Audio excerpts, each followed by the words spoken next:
মাননীয় সদস্য আব্দুল হান্নান মাসুদ, নোয়াখালী ৬। মাননীয় স্পিকার, আপনাকে ধন্যবাদ।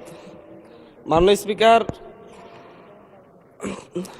বৃহত্তর নোয়াখালী তথা নোয়াখালী লক্ষ্মীপুর ফেনী অঞ্চল মেঘনা নদীর তীরবর্তী এবং বঙ্গোপসাগরের কোল ঘেঁষা একটি গুরুত্বপূর্ণ উপকূলীয় অঞ্চল।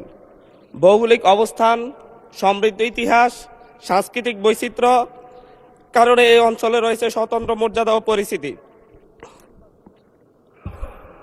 উল্লেখ্য, বৃহত্তর নোয়াখালীকে বিভাগ ঘোষণা করার দাবিতে 1994 সাল থেকে অদ্যাবধি প্রায় 31 বছর যাবৎ এ অঞ্চলের জনগণ ধারাবাহিকভাবে আন্দোলন করে আসছে। ইতিহাস পর্যালোচনা করলে দেখা যায়, ব্রিটিশ সরকার যখন 1772 সালে মাত্র 18টি জেলা ঘোষণা করে, তখন নোয়াখালী ছিল অন্যতম একটি।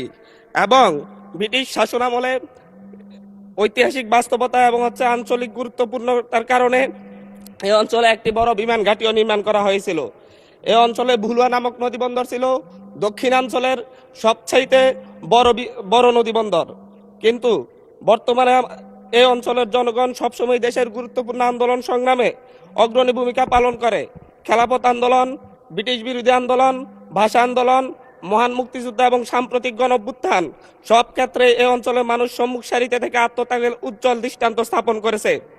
দুঃখজনক হলেও সত্য, রাজনৈতিক নানা কারণে দীর্ঘদিন ধরে এই অঞ্চলটি উন্নয়ন ও প্রশাসনিক দিক থেকে বঞ্চিত হয়ে আসছে।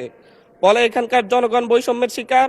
অথচ এই অঞ্চলে বীরশ্রেষ্ঠ রুহুল আমিন, ভাষা শহীদ সালাম, শহীদ সার্জেন্ট জহুরুল হক, প্রখ্যাত চলচ্চিত্রকার নির্মাতা শহীদ জহির রায়হান, বিশিষ্ট বুদ্ধিজীবী শহীদ মুনীর চৌধুরী এবং সাবেক 3 বারের প্রধানমন্ত্রী আপসীন নেত্রী বেগম খালেদা জিয়ার মতো কৃতি সন্তানের জন্ম দিয়েছে এই অঞ্চলটি।